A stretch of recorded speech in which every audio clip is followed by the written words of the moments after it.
யோசுவா 6ஆம் அதிகாரம் வசனங்கள் 1 முதல் 27 முடிய வாசிக்க கேட்போம்.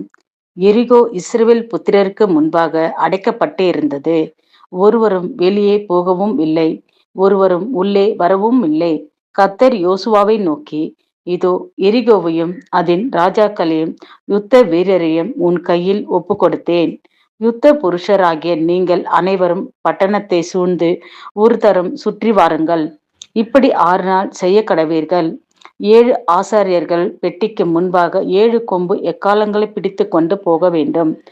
7ஆம் நாளில் பட்டணத்தை 7 தரம் சுற்றி வர கடவார்கள். ஆசாரியர்கள் எக்காலங்களை ஊத வேண்டும். அவர்கள் அந்த கொம்புகளினால் நெடுந்துணி இடும்பொழுது நீங்கள் எக்கால சத்தத்தை கேட்கும்போது ஜனங்கள் எல்லோரும் மகா ஆரவாரத்தோடு ஆர்ப்பரிக்க கடவார்கள். அப்பொழுது பட்டணத்தின் அலங்கம் இடிந்து விழும். உடனே ஜனங்கள் அவரவர் தங்களுக்கு நேராக ஏறக்கடவார்கள் என்றார். அந்தபடியே நூனின் குமாரனாகிய யோசுவா ஆசாரியரை அழைத்து, உடன்படிக்கைக்கு பெட்டியை எடுத்துக்கொண்டு போங்கள். தொனிக்கும் 7 எக்காலங்களையும் 7 ஆசாரியர்கள் கர்த்தருடைய பெட்டிக்கு முன்பாக பிடித்து கொண்டு போக கடவார்கள் என்று சொல்லி, ஜனங்களை நோக்கி, பட்டணத்தை சுற்றி நடந்து போங்கள். யுத்த சனத்தார் அவர்கள் கர்த்தரின் பெட்டிக்கு முன்பு நடக்க கடவார்கள் என்றான். யோசுவா ஜனங்களிடத்தில் பேசினவுடனே தொனிக்கும் 7 எக்காலங்களை பிடித்திருக்கிற 7 ஆசாரியர்கள் கர்த்தருக்கு முன்பாக நடந்து எக்காலங்களை ஊதினார்கள். கர்த்தருடைய உடன்படிக்கை பெட்டி அவர்களுக்கு பின் சென்றது. எக்காலங்களை ஊதுகிற ஆசாரியருக்கு முன் யுத்த சனத்தார் ஆனவர்கள் நடந்தார்கள். பின்தண்டு எக்காலங்கள் ஊதப்பட்டும் போது பெட்டிக்கு பின் சென்றது. யோசுவா ஜனங்களை நோக்கி, நான் சொல்லும் நாள் மட்டும் நீங்கள் ஆர்ப்பரியாமலும் உங்கள் வாயினால் சத்தம் காட்டாமலும் இருங்கள். உங்கள் வாயிலிருந்து ஒரு பேச்சும் புறப்பட வேண்டாம். ஆர்ப்பரியுங்கள் என்று உங்களுக்கு நான் சொல்லும் நாளிலே ஆர்ப்பரிப்பீர்களாக என்று கட்டளையிட்டு இருந்தான். அப்படியே கர்த்தரின் பெட்டியை பட்டணத்தை சூழ்ந்து ஒரு தரம் சுற்றி வர பண்ணினான். அவர்கள் திரும்ப பாளையத்திலே வந்து பாளையத்தில் தங்கினார்கள். யோசுவா அதிகாலமே எழுந்திருந்தான். ஆசிரியர்கள் கர்த்தரின் பெட்டியை சுமந்து கொண்டு போனார்கள். தொனிக்கும் 7 எக்காலங்களை பிடிக்கிற 7 ஆசாரியர்களும் எக்காலங்களை ஊதிக்கொண்டே கர்த்தரின் பெட்டிக்கு முன்பாக நடந்தார்கள். யுத்த சனத்தார் ஆனவர்கள் அவர்களுக்கு முன்னாலே நடந்தார்கள். பின் தண்டனைவெனில் எக்காலங்கள் ஊதப்படுகையில் கர்த்தரின் பெட்டிக்கு பின் சென்றது. 2ஆம் நாளிலும் பட்டணத்தை ஒரு தரம் சுற்றி வந்து பாளையத்திற்கு திரும்பினார்கள். இந்தபடி 6 நாளும் செய்தார்கள். 7ஆம் நாளில் அதிகாலமே கிழக்கு வெளிக்கும் போது எழுந்திருந்து அந்த பிரகாரமே பட்டணத்தை 7 தரம் சுற்றி வந்தார்கள். அன்றைய தினத்தின் மாத்திரம் பட்டணத்தை 7 தரம் சுற்றி வந்தார்கள்.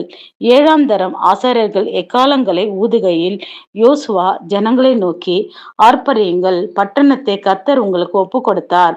ஆனாலும் இந்த பட்டணமும் இதில் உள்ள யாவும் கர்த்தருக்கு சாபத்தீடாய் இருக்கும். நான் அனுப்பின ஆட்களை ராகாப் என்னும் வேசி மறைத்து வைத்தபடியால் அவளும் அவருடனே வீட்டுக்குள் இருக்கிற அனைவரும் மாத்திரம் உயிரோடு இருக்க கடவார்கள்.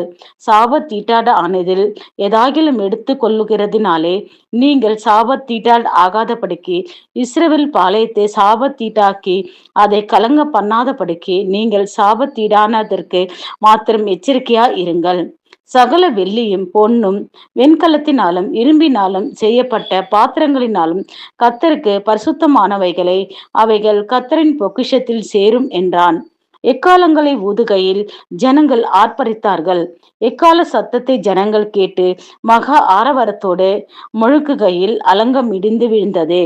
உடனே ஜனங்கள் அவரவர் தங்களுக்கு நேராக பட்டணத்தில் ஏறி பட்டணத்தை பிடித்து பட்டணத்தில் இருந்த புருஷரையும் ஸ்திரீகளையும் வாலிபரையும் கிழவர்களையும் ஆடு மாடுகளையும் கழுதைகளையும் சகலத்தையும் பட்டண கருக்களினால் சங்காரம் பண்ணினார்கள்.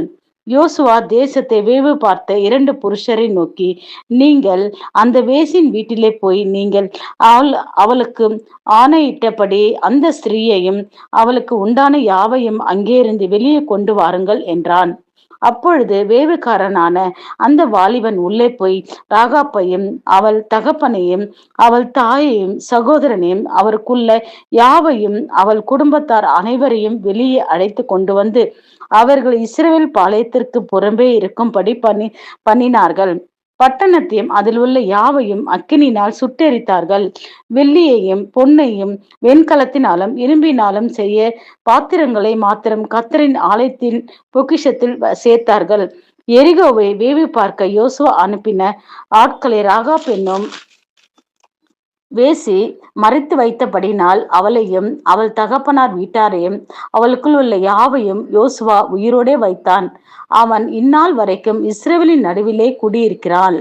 அக்காலத்திலே யோசுவா அந்த எரிகோ பட்டணத்தை கட்டும்படி எழும்பும் மனுஷன் கர்த்தருக்கு முன்பாக சபிக்கப்பட்டு இருக்க கடவான். அவன் அதன் அஸ்திபாரத்தை போடுகிற போது தன் மூத்த குமாரனையும் அதன் வாசல்களில் வைக்கிற போது தன் இளைய குமாரனையும் சாக கொடுக்க கடவான் என்று சாபம் கூறினான். இவ்விதமாய் கர்த்தர் யோசுவா உடனே இருந்தார். அவள் கீர்த்தி தேசமெங்கும் பரம்பிற்று.